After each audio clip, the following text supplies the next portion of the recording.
মেদিনীপুর জেলার খার গ্রামের ঘাটোয়া খালের ধারে মাটি ও পুকুর খননের জন্য জেসিবি মেশিনের অননুমোদিত ব্যবহার নিয়ে বিজেপি পঞ্চায়েত সদস্য আগমনী বেরার স্বামী রাধা গোবিন্দ বেরার বিরুদ্ধে অভিযোগ উঠেছে।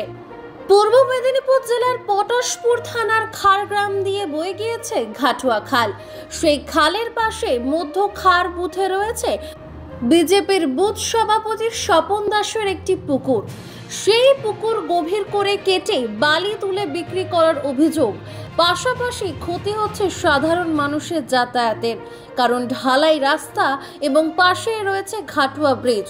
সেই ব্রিজের দিনের পর দিন মাটি নিয়ে যাওয়াতেই ব্রিজ ফেটে রড বেরিয়ে পড়েছে বলে অভিযোগ। যাতায়াতের সমস্যার সম্মুখীন হচ্ছে সাধারণ মানুষ। এমনই কার্যকলাপ করছেন স্থানীয় বিজেপির পঞ্চায়েত সদস্যের স্বামী রাধা গোবিন্দ বেরা। খননকৃত উপাদান বিক্রি করা হচ্ছে বলেও অভিযোগ রয়েছে। স্থানীয়দের দাবি, রাধা গোবিন্দ বেরা স্থানীয় পঞ্চায়েত সদস্যের স্বামী হিসেবে এই অবৈধ কার্যকলাপ পরিচালনার জন্য তার প্রভাব খাটিয়েছেন। প্রশাসনের কাছে বারবার অভিযোগ করা সত্ত্বেও কোনো ব্যবস্থা নেওয়া হয়নি বলে জানা গিয়েছে। এটি লক্ষণীয় যে গ্রামীণ স্থানীয় সংস্থা হিসেবে গ্রাম পঞ্চায়েত স্থানীয় উন্নয়ন ও অবকাঠামো প্রকল্প তত্ত্বাবধানের জন্য দায়ী।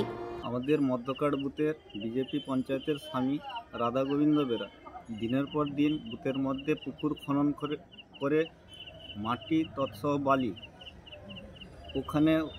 ওখানে বিভিন্ন দিকে বেচাকেনা করছে। আমরা বারংবার প্রশাসনকে জানিয়েও তার কোনো সুরাহা হয়। এমনকি রাস্তাঘাটও খারাপ করছে এবং বড় পাকার পুল সেটাও ভেঙে চুরমার করছে, দিয়ে রড বের করে দিচ্ছে। এবং স্কুলের ছাত্রছাত্রীরা স্কুলেও যাচ্ছে, যেভাবে গাড়ি ছোটাছুটি করছে, তারা যদি কোনো প্রকারে গাড়ির ভিতরে ঢুকে যায় তারা ডেথ হবেই। তাই এর জন্য যাতে সুষ্ঠু সুরাহা করা যায়, যেহেতু সে বিজেপির পঞ্চায়েতের স্বামী, সেই জন্য বুথের মধ্যে এইভাবে দাদাগিরি চালিয়ে যাচ্ছে দিনের পর দিন। কি চাইছেন আপনি? যাতে এই কাজকর্ম বন্ধ হয় আগামী দিনে, সেটাই চাইছি। মানুষের পাশে, মানুষের সাথে আমরা আছি এই বাংলাতে।